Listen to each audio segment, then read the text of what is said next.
Everyone, मैं आपका अपना दोस्त आलोक कुमार। आज हम लोग चैप्टर करेंगे लोगों के लिए बिजनेस स्कूल क्यों इम्पोर्टेंट होता है इन लाइफ में, अपने करियर में, एजुकेशन में, ऐसी बहुत सारी चीज़ों में।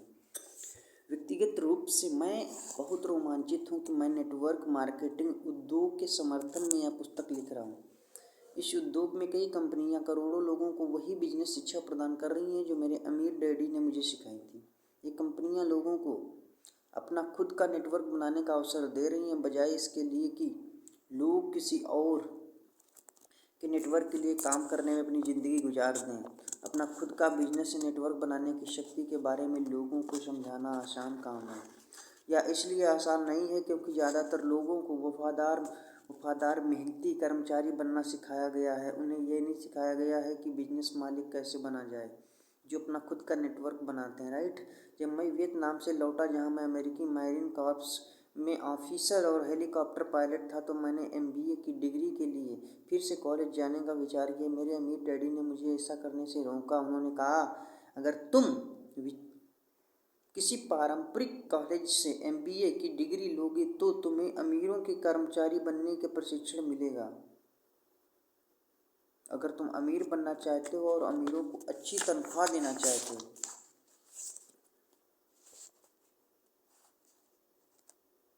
वाले कर्मचारी नहीं बनना चाहते हो, तो तुम्हें ऐसे बिजनेस स्कूल में जाना चाहिए जहां तुम्हें व्यवसायी बनने का प्रशिक्षण मिल सके। मैंने तुम्हें उसी तरह के बिजनेस स्कूल का प्रशिक्षण दिया। मेरे डैडी ने यह भी कहा, ज़्यादातर लोग बिजनेस स्कूलों के साथ समस्या ये है कि वे सबसे बुद्धिमान युवकों को लेते हैं और उन्हें कर्मचारियों के एग्जीक्यूटिव्स बनने के बजाय अमीरों के बिजनेस एग्जीक्यूटिव्स बनने का प्रशिक्षण देते हैं। अगर आपने एनरॉन और वर्ल्डकॉम की खबरों को ध्यान से सुना हो तो आप जानते होंगे कि कई उच्च शिक्षित एग्जीक्यूटिव्स पर स्वार्थी होने के आरोप लगे हैं, क्योंकि उन्होंने अपने कर्मचारियों और निवेशकों का ध्यान नहीं रखा, जिन्होंने उन पर विश्वास करके अपना जीवन और धन उन्हें सौंपा था। कई उच्च शिक्षित और ऊंची तनख्वाह वाले एग्जीक्यूटिव अपने कर्मचारियों को कंपनी का अधिक से अधिक स्टॉक खरीदने को कह रहे थे, जबकि एग्जीक्यूटिव अपना खुद का स्टॉक बेच रहे थे। हालांकि वर्ल्डकॉम और एनरॉन जैसे मामले कम होते, परंतु इस तरह का स्वार्थपूर्ण व्यवहार बिजनेस की दुनिया और स्टॉक मार्केट में हर दिन होता। राइट। मैं नेटवर्क मार्केटिंग उद्योग का समर्थन एक और महत्वपूर्ण कारण से करता हूँ। वह कारण ये है कि इस उद्योग में कई कंपनियां लोगों के लिए सचमुच बिजनेस स्कूल का काम करती हैं, परंतु यहाँ पर स्मार्ट युवकों को लेकर उन्हें अमीरों के कर्मचारी बनने का प्रशिक्षण नहीं दिया जाता है। कई नेटवर्क मार्केटिंग कंपनियां सचमुच ऐसे बिजनेस स्कूल बन जाती हैं जहाँ ऐसे जीवन मूल्य सिखाए जाते हैं, पारंपरिक बिजनेस स्कूलों में नहीं सिखाए जाते हैं। जैसे यह है कि अमीर बनने का सबसे अच्छा तरीका खुद को और दूसरे लोगों को बिजनेस मालिक बनना सिखाना है, बजाय उन्हें यह सिखाने के अमीरों के लिए काम करने वाले वफादार कर्मचारी कैसे बना जाए। अमीर बनने के दूसरे तरीके कई लोगों ने नेटवर्क मार्केटिंग बिजनेस बनाकर अथाह दौलत कमाई है। दरअसल मेरे कई सबसे अमीर दोस्तों ने नेटवर्क मार्केटिंग बिजनेस से अपनी दौलत कमाई है, परंतु सच कहा जाए तो ढेर सारी दौलत कमाने के और भी तरीके। इसलिए अगले अध्याय में यह पुस्तक उन तरीकों के बारे में विचार करेगी जिनसे लोग अमीर बन सकते हैं, और इसमें भी अधिक महत्वपूर्ण बात यह कि आर्थिक रूप से स्वतंत्र बन सकते हैं। जीवन यापन के लिए धन कमाने की चाकरी, नौकरी की सुरक्षा के जाल और एक तनख्वाह से दूसरी तनख्वाह तक गुजारा करने से मुक्ति हासिल कर सकते हैं। अगले अध्याय को पढ़ने के बाद आपको इस बात का बेहतर अंदाजा हो जाएगा कि क्या नेटवर्क मार्केटिंग बिजनेस बनना आपके लिए दौलत कमाने का सर्वश्रेष्ठ तरीका होगा। क्या यह आपके सपनों और इच्छाओं को हासिल करने का माध्यम हो सकता है। नंबर 2 अध्याय, अमीर बनने के बहुत से तरीके हैं, क्या आप मुझे अमीर बनना सिखा सकते हैं। मैंने अपने टीचर से पूछा। नहीं, मेरे बायोलॉजी के टीचर ने जवाब दिया, मेरा काम है ग्रेजुएट बनने में तुम्हारी मदद करना ताकि तुम्हें अच्छी नौकरी मिल सके। राइट। परंतु अगर मैं नौकरी ना करना चाहूँ तो, अगर मैं अमीर बनना चाहूँ तो मैंने पूछा, तो अमीर क्यों बनना चाहते हो। टीचर ने पूछा, क्योंकि मैं स्वतंत्र होना चाहता हूँ। मैं जो करना चाहता हूँ उसे करने के लिए मैं पर्याप्त धन समय चाहता हूँ। मैं अपनी सारी ज़िंदगी किसी का कर्मचारी नहीं बनना चाहता। मैं नहीं चाहता हूँ कि मेरे जीवन के सपने मेरी तनख्वाह के आकार के हिसाब से तय हो। ये बकवास है। तुम आलसी अमीरों के जीवन के सपने देख रहे हो। अगर तुम्हारे अच्छे नंबर नहीं आएंगे तो तुम्हें अच्छी तनख्वाह वाली नौकरी नहीं मिलेगी, तो तुम अमीर नहीं बन सकते हो। टीचर ने कहा, अब अपने मेढक के पास जाओ अपनी दूसरी पुस्तकों और शैक्षणिक कार्यक्रमों में मैंने अक्सर 3 तरह की शिक्षाओं का उल्लेख किया है कि जो जीवन में वित्तीय रूप से सफल होने के लिए आवश्यक है: स्कॉलेस्टिक या अकादमिक, प्रोफेशनल, फाइनेंशियल शिक्षा। स्कॉलेस्टिक या अकादमिक शिक्षा, यह शिक्षा हमें पढ़ना, लिखना और गणित करना सिखाती है। यह बहुत सी महत्वपूर्ण शिक्षा है, खासकर आज की दुनिया में। एक व्यक्तिगत रूप में से मैं इस शिक्षा में बहुत योग्य साबित नहीं हुआ। मैं अपने अधिकांश जीवन में से स्टूडेंट रहा, क्योंकि मेरी उन बातों में रुचि नहीं थी जो पढ़ाई जाती थी। मैं बहुत धीमे पढ़ता था और मैं अच्छा नहीं लिखता हूँ। हालांकि पढ़ने की मेरी गति कम है, परंतु मैं बहुत अधिक पढ़ता हूँ। बस पढ़ने की मेरी गति कम है और मुझे अक्सर एक पुस्तक को 2 या 3 बार पढ़ना पड़ता, तब जाकर मैं उसे समझ पाता कि मैं खराब लेखक भी हूँ। हालांकि मैं फिर भी लिखे जाता हूँ। विषय से हटकर मैं यह बता दूं कि हालांकि मैं एक खराब लेखक हूँ, परंतु सौभाग्य से मेरी पुस्तकें the New York times, the wall street journal और बिजनेस वीक की बेस्ट सेलर लिस्ट में आ चुकी हैं। जैसा मैंने रिच डैड पुअर डैड में बताया है कि मैं बेस्ट राइटिंग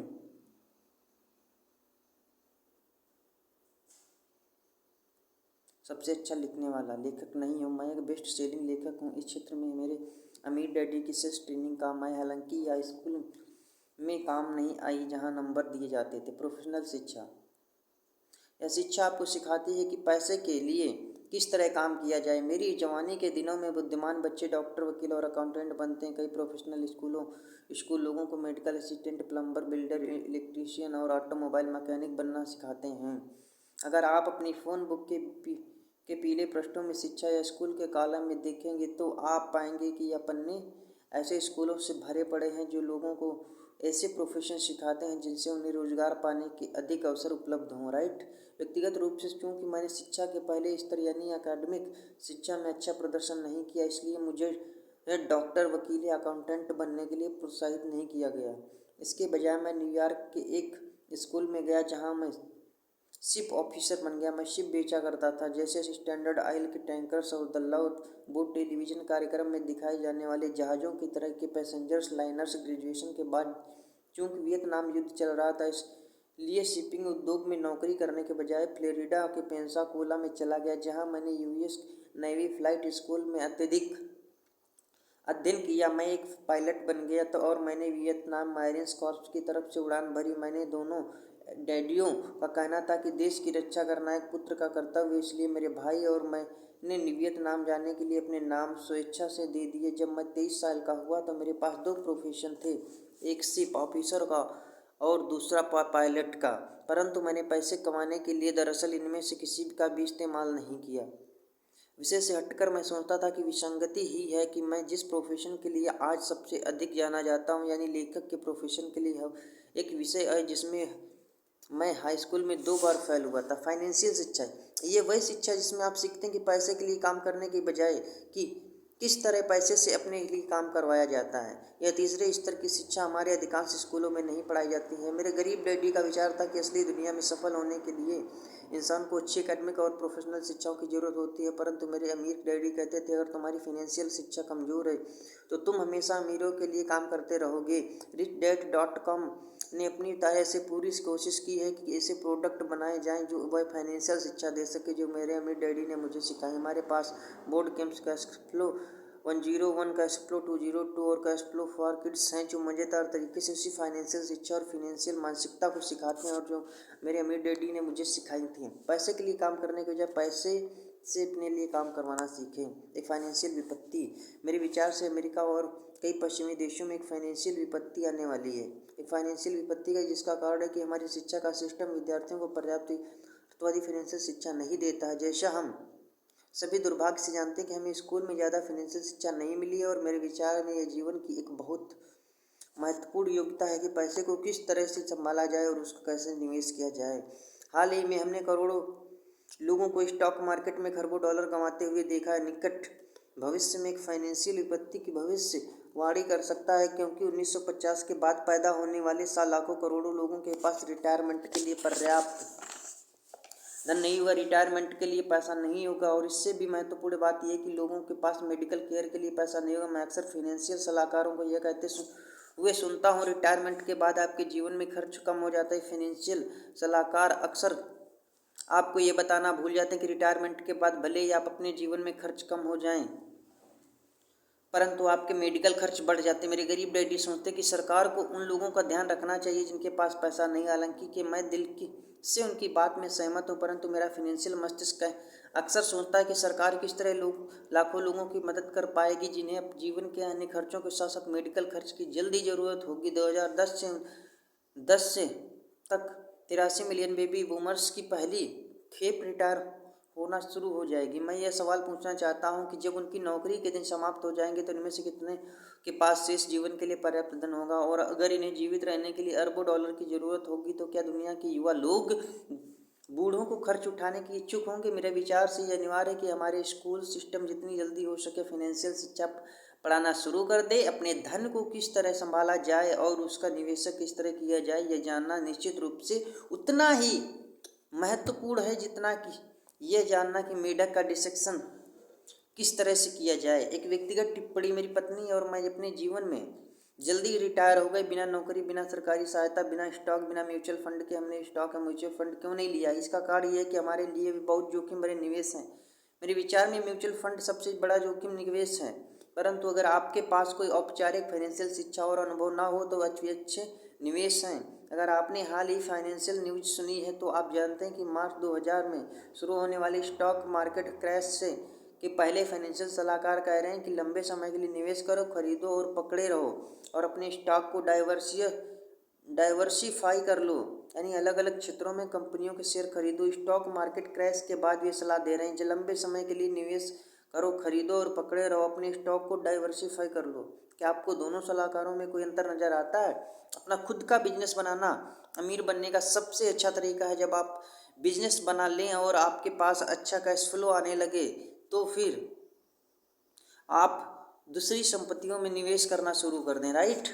अगर आपके पास अच्छी फाइनेंशियल शिक्षा नहीं है, आप अधिकांश फाइनेंशियल सलाहकारों की बात मान सकते हैं, यानी बचत करें, म्यूचुअल फंड खरीदो, लंबे समय के लिए निवेश करो और डाइवर्सिफाई कर लो। परंतु अगर आपके पास इसके बजाय आपका वह कैसे कर सकते हो जिसकी सलाह मेरे अमीर डैडी ने मुझे दी थी, यानी पहले अपना बिजनेस बनाओ। उन्होंने कहा अपना खुद का बिजनेस बनाना अमीर बनने का सबसे अच्छा तरीका है। अमीर डैडी ने यह भी कहा था जब आप अपना बिजनेस बना लें और आपके पास अच्छा कैश फ्लो आने लगे तब आप दूसरी संपत्तियों में इन्वेस्ट कर सकते हैं। अमीर बनने के दूसरे तरीके, अमीर डैडी कहते हैं क्योंकि बहुत से लोगों के पास पर्याप्त फाइनेंशियल शिक्षा होती है, राइट, इसलिए वे बिजनेस नेटवर्क बनाने के बजाय अमीर बनने के दूसरे रोचक तरीके ढूंढ लेते। उदाहरण के तौर करोड़ों लोग अमीर बनने के लिए लॉटरी खेल रहे हैं, कड़ी मेहनत करके पैसा बचा रहे हैं। कुछ लोग तो इन तरीकों का प्रयोग करके सचमुच अमीर बन जाते हैं। उन्होंने ये भी कहा अगर तुम अमीर बनना चाहते हो तो तुम्हें यह तरीका खोजना चाहिए तुम्हारे लिए सबसे अच्छी तरह से काम करने के कुछ नीचे तरीके जिनके द्वारा आप अमीर बन सकते हो। आप किसी के पैसे के लिए उससे शादी करके अमीर बन सकते हो। यह अमीर बनने का बहुत लोकप्रिय तरीका, परंतु मेरे अमीर डैडी कहा करते थे तुम जानते हो किस तरह के लोग पैसे के लिए शादी करते हैं?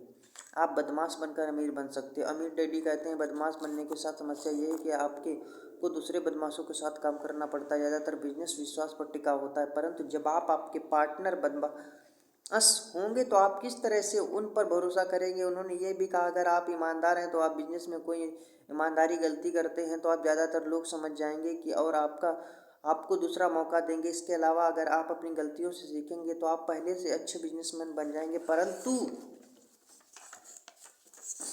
अगर आप बदमाश हो रहे हैं, आपको कोई गलती करते हैं तो आप जेल जाएंगे, फिर आपके पार्टनर आपको अपने बेहतरीन तरीक़ों से उस गलती की सज़ा देंगे, राइट।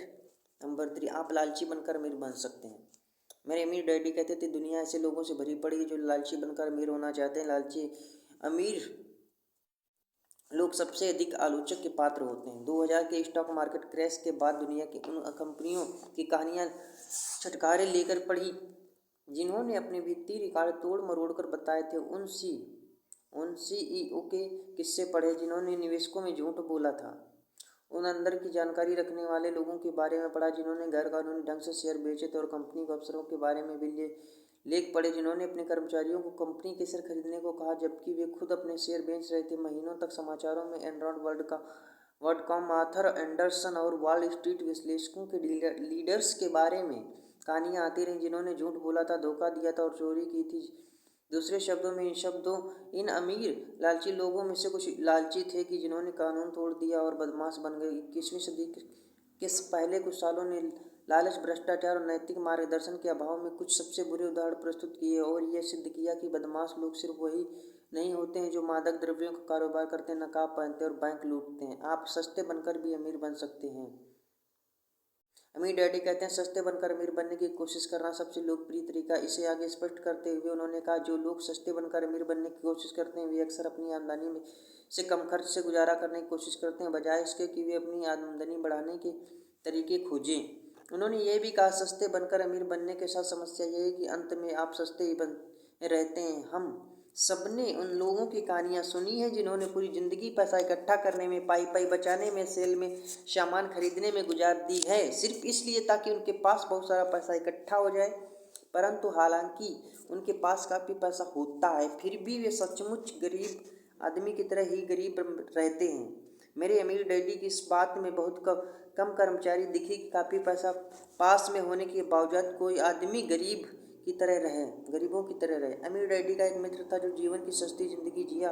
उसने धीरे धीरे पैसों जोड़ भी लिया क्योंकि उसने न्यूनतम आवश्यकताओं के अलावा किसी चीज़ पर खर्च नहीं किया। दुखद बात यह थी कि उसके 3 बच्चे जब बड़े हुए तो वे विरासत में धन हासिल करने के लिए लालायित थे और उसके मरने का रास्ता देख रहे थे। उसकी मौत के बाद उसके तीनों बच्चों ने जिंदगी भर सस्ते बने रहने की भरपाई की और उसके पूरे जीवन के 3 साल में कम समय में उड़ा डाला।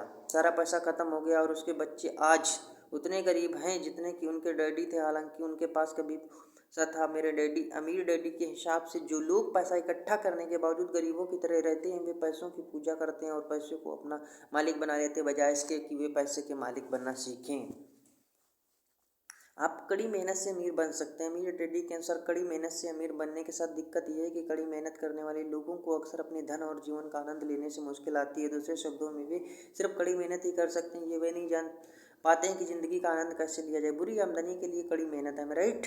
अमीर डैडी ने अपने पुत्र मुझे यह भी सिखाया कि कई लोग गलत तरह की आमदनी के लिए कड़ी मेहनत करते हैं। उन्होंने कहा, जो लोग धन के लिए शारीरिक रूप से कड़ी मेहनत करते हैं वे अक्सर गलत तरह की आमदनी के लिए ज़्यादा टैक्स होता है। जो लोग गलत तरह की आमदनी के लिए काम करते हैं वे अक्सर ज़्यादा से ज़्यादा मेहनत करते हैं ताकि उन पर ज़्यादा से ज़्यादा टैक्स लग सके।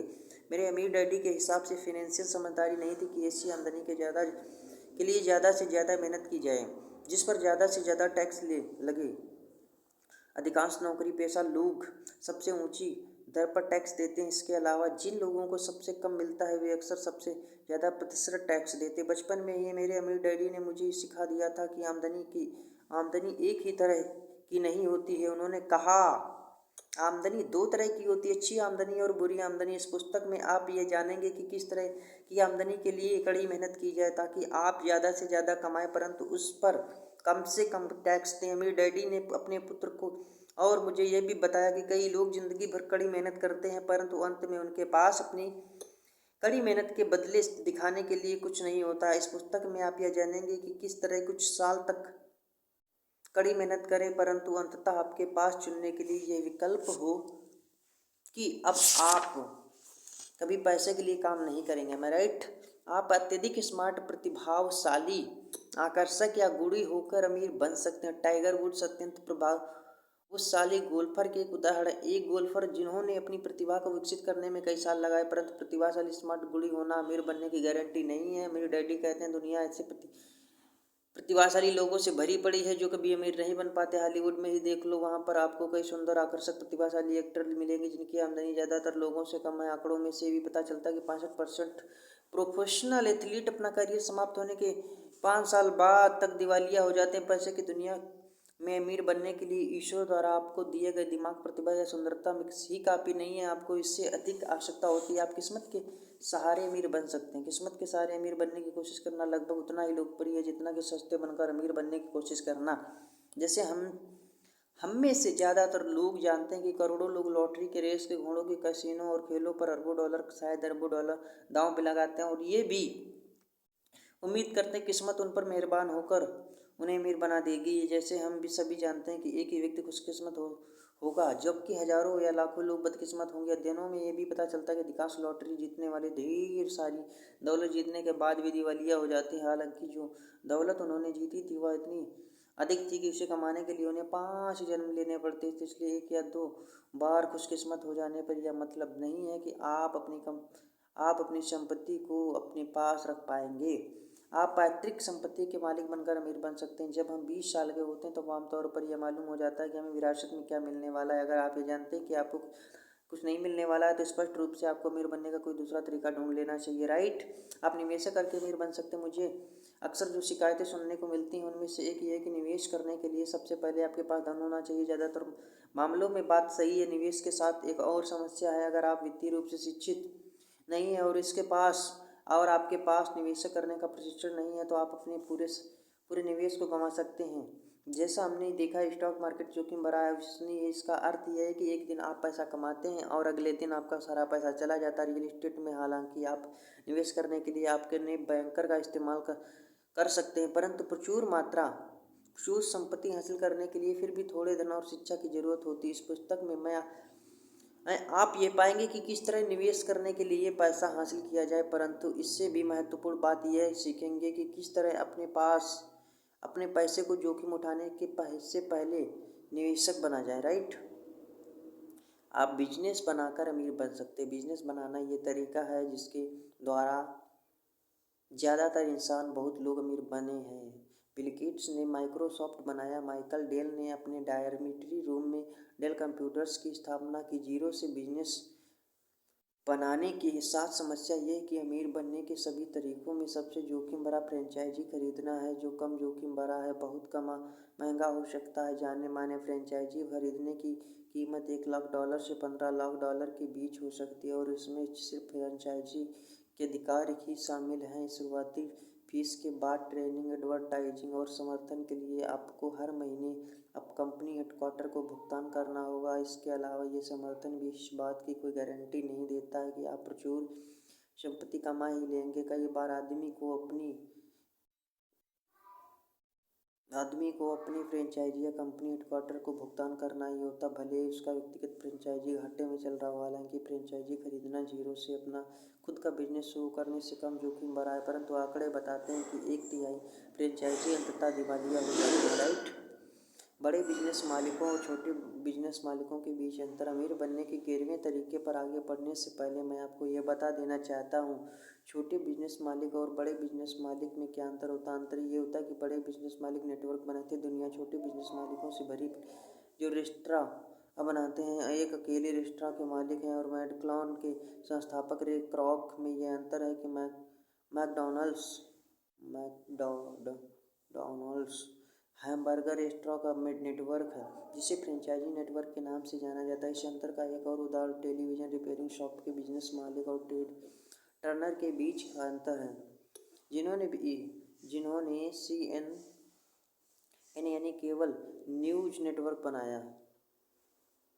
एक बार फिर नेटवर्क शब्द पर ध्यान दें। असली बात है कि छोटे बिजनेस मालिक और बड़े बिजनेस मालिक के बीच अंतर नेटवर्क के आकार का होता है, बल्कि कई छोटे बिजनेस मालिक अपने बिजनेस के मालिक होते हैं, परंतु बहुत कम बिजनेस मालिक नेटवर्क बनाते हैं।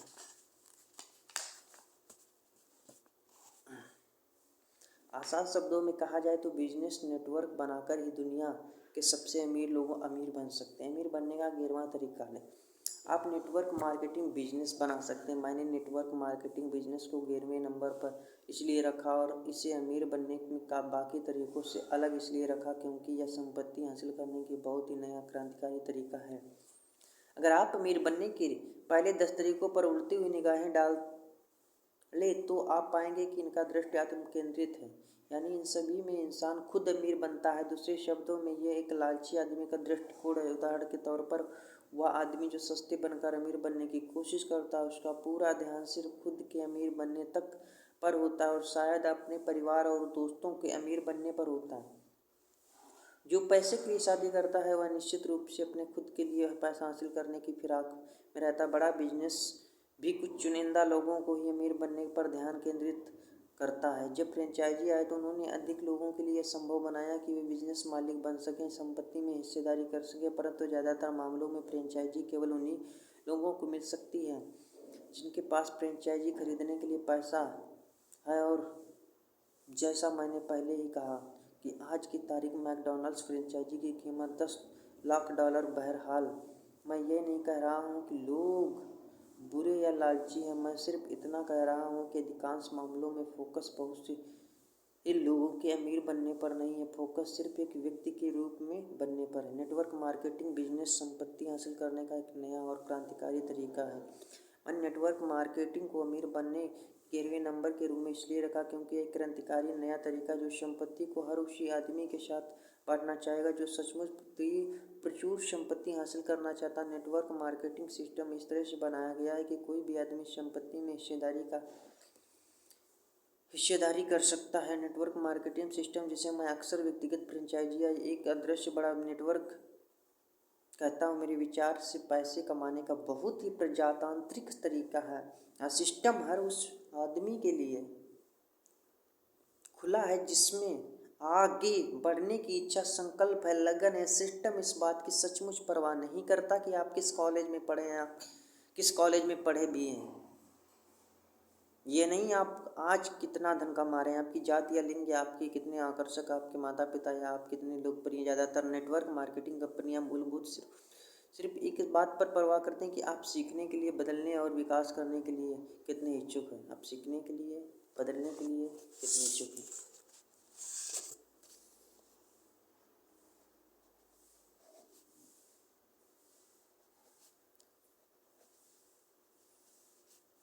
आप सीखने के लिए, बदलने के लिए, विकसित होने के लिए कितने इच्छुक हैं।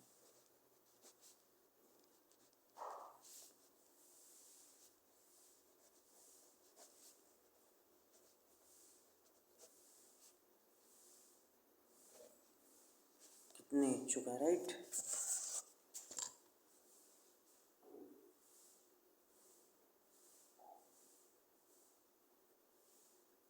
और आप बिजनेस मालिक बनना सीखते हैं तो क्या आप में वही हौसला है कि आप राह में आने वाली मुश्किलों से नहीं घबराएंगे। नेटवर्क मार्केटिंग सिस्टम, जिसे मैं अक्सर व्यक्तिगत फ्रेंचाइजी कहता हूँ, संपत्ति बनाने कमाने का बहुत ही प्रजातांत्रिक तरीका है। हाल ही में मैंने एक बहुत प्रसिद्ध और अमीर निवेशकों की ऑडियो रिकॉर्डिंग सुनी जो एक प्रसिद्ध बिजनेस स्कूल में भाषण दे रहे थे। मैं उस स्कूल या उस निवेशक का नाम इसलिए नहीं बता रहा हूँ क्योंकि मैं जो कहने जा रहा हूँ वह उनके लिए बहुत अच्छी बात नहीं है। कहा था, मैं लोगों को निवेश करना सिखाने में रुचि नहीं लेता, मैं जीवन में आगे बढ़ने में, गरीब लोगों की मदद करने में रुचि नहीं लेता। मैं सिर्फ यह चाहता हूँ कि आप जैसे बुद्धिमान लोगों के साथ इस प्रसिद्ध बिजनेस स्कूल में समय बिताऊँ। हालांकि मैं व्यक्तिगत रूप से उनकी बातों में सहमत नहीं हूँ परंतु मैं उनकी ईमानदारी की प्रशंसा करता हूँ। चूँकि मैंने अपना जीवन अपने अमीर दोस्तों के बीच में रहते हुए गुजारा, इसलिए मैंने अक्सर इस तरह की बातें सुनी हैं, परंतु उन्हें समझदारी से और धीरे से कहा गया है कि वे लोग सार्वजनिक चैरिटी कार्यक्रमों में जाते हैं और लोकप्रिय परोपकारी कार्यों में दान भी देते हैं, परंतु उनमें से कई ऐसा सिर्फ इसलिए करते हैं ताकि उन्हें सामाजिक सराहना और सम्मान मिले। उनकी निजी बातों में मैंने अक्सर उनके असली विचार सुने हैं और वे विचार उस प्रसिद्ध निवेशकों के बाद प्रसिद्ध बिजनेस स्कूल में बोले गए हैं विचारों की तरह ही थे, नए विचारों की तरह ही थे। स्पष्ट रूप से सभी अमीर लोगों का यही नज़रिया नहीं होता है, परंतु मुझे लगातार हैरानी होती रहती है कि कितने सारे अमीर और सफल लोग सिर्फ इसलिए अमीर और सफल हैं क्योंकि वे लालची और उन्हें कम खुदकिस्मत लोगों की मदद करने में भी जरा भी रुचि नहीं है। एक बार फिर मैं चाहूँगा कि सभी अमीर लोगों का ये नज़रिया नहीं होता है, परंतु मैं जानता हूँ ऐसे अमीर लोग काफ़ी संख्या में हैं। मूलभूत कारण जिसकी वजह से मैं नेटवर्क मार्केटिंग उद्योग का समर्थन करता हूँ यह कि सिस्टम दौलत हासिल करने में पुराने सिस्टम से अधिक न्यायपूर्ण है। हेनरी फोर्ड, जो दुनिया के महानतम बिजनेसमैनों में से एक थे, अपनी फोर्ड मोटर कंपनी के मिशन सूत्रवाक्य को पूरा करके अमीर बने। फोर्ड का मिशन सूत्रवाक का था, कारों का प्रजातांत्रिक कर दो। यह सूत्रवाक इसलिए क्रांतिकारी था क्योंकि सदी की शुरुआत में कारें सिर्फ अमीरों के लिए उपलब्ध थी। हेनरी फोर्ड का विचार कारों को हर आदमी की पहुंच में लाना था। यही कारों को प्रजातांत्रिक कर दो का अर्थ था। रोचक बात यह कि हेनरी फोर्ड एडिसन के कर्मचारी थे और उसने खाली समय में उन्होंने अपनी पहली कार बनाई। 1903 में फोर्ड मोटर कंपनी का जन्म हुआ। उन्होंने उत्पादन लागत में कटौती करके असेंबली लाइन को अपनाकर और सस्ती औसत कारों के बड़े पैमाने पर उत्पादन करके फोर्ड दुनिया के सबसे बड़े कार उत्पादक बन गए। न सिर्फ उन्होंने अपनी कार को सस्ता बनाया बल्कि उन्होंने उद्योगों में सबसे ऊंचे वेतन भी दिए। साथ ही उन्होंने अपने कर्मचारियों के साथ लाभ में हिस्सा देने की बनाई और हर साल $3 करोड़ से अधिक उनमें बांट दिए। और 20वीं सदी के शुरुआत में दशक में $3 करोड़ का मूल्य बहुत ज़्यादा हुआ करता था। दूसरे शब्दों में हेनरी फोर्ड एक ऐसे आदमी थे जो इसलिए अमीर बने क्योंकि वे न सिर्फ अपने ग्राहकों की परवाह करते थे बल्कि अपने कर्मचारियों की परवाह करते थे। वे लालची आदमी व्यक्ति थे कि बजाय एक उदार व्यक्ति थे। तथाकथित बौद्धिक समाज ने हेनरी फोर्ड की आलोचना को और उन पर व्यक्तिगत आक्षेप भी लगाए। हेनरी फोर्ड बहुत शिक्षित नहीं थे और थॉमस एडिसन की तरह उनका अक्सर इसलिए रहता था क्योंकि उनके पास औपचारिक शिक्षा नहीं थी। हेनरी फोर्ड के बारे में मेरी फेवरेट कहानियों में से एक है जब उनसे तथाकथित बुद्धिमान व्यक्तियों के सामने एक टेस्ट में भाग लिया गया। आग्रह किया गया। स्मार्ट लोगों के एक समूह मौखिक टेस्ट लेने के बजाय वे ये साबित करना चाहते थे कि फोर्ड अज्ञानी थे। एक बुद्धिजीवी उनसे इस तरह का सवाल पूछा कि जो रोल्ड स्टील बनाते हैं उसमें टेंसाइल मजबूती कितनी है। फोर्ड का जवाब नहीं मालूम था। उन्होंने अपनी मेज पर रखे कई फ़ोनों में से एक फ़ोन उठाया और अपने वाइस प्रेसिडेंट को बुलाया जिसे जवाब मालूम था। वाइस प्रेसिडेंट आया। फोर्ड ने उससे ये सवाल पूछा और वाइस प्रेसिडेंट ने जवाब दे दिया तो बुद्धिजीवी लोग कह चाहते थे। अगले स्मार्ट व्यक्ति ने एक और सवाल पूछा। एक बार फिर फोर्ड को जवाब नहीं मालूम था इसलिए उन्होंने फ़ोन करके स्टाफ के अपने एक आदमी को बुलाया जिसे जवाब मालूम था। ये प्रक्रिया चलती रही। आखिरकार एक स्मार्ट आदमी ने चिल्लाकर ये नहीं कहा, देखिए इससे साबित होता है कि आप अज्ञानी हैं। आप हमारे पूछे गए एक भी सवाल का जवाब नहीं दे पाए। ये फोर्ड ने इस तरह का अनुभव का जवाब दिया। मैं जवाब इसलिए नहीं जानता हूँ क्योंकि मैं अपने दिमाग में उन जवाबों का कचरा नहीं रखना चाहता हूँ जो आप चाहते हैं। मैं आपके स्कूलों के स्मार्ट युवा लोगों को नौकरी पर रखता हूँ जिन्होंने वे सारे जवाब रट रखे हैं जो आप मुझसे रटने की उम्मीद करते हैं। मेरा काम उस जानकारी को रटना नहीं है जिसे आप बुद्धिमानी समझते हैं। मेरा काम अपने दिमाग की तरह को इस तरह के कचरे और छोटे छोटे तथ्यों में खाली रखना है ताकि मैं सोच सकूं। इस बिंदु पर उन्होंने बुद्धिजीवी स्मार्ट लोगों को वहाँ से विदा होने के लिए कहा। वर्षों तक मैं हेनरी फोर्ड की इस कहावत को याद रखता कहा जो मेरी किताबों से उनके सबसे महत्वपूर्ण कथनों में से एक था, सोचना सबसे कठिन काम है इसलिए बहुत कम लोग सोच पाते हैं। सोचना सबसे कठिन काम है।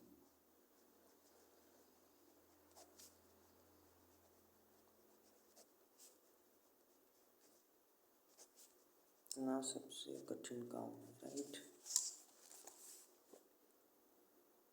सोचना सबसे इसलिए बहुत कम लोग कर पाते हैं। Thank you so much. Thank you. Today is my best day. जय सरस्वती माता की जय।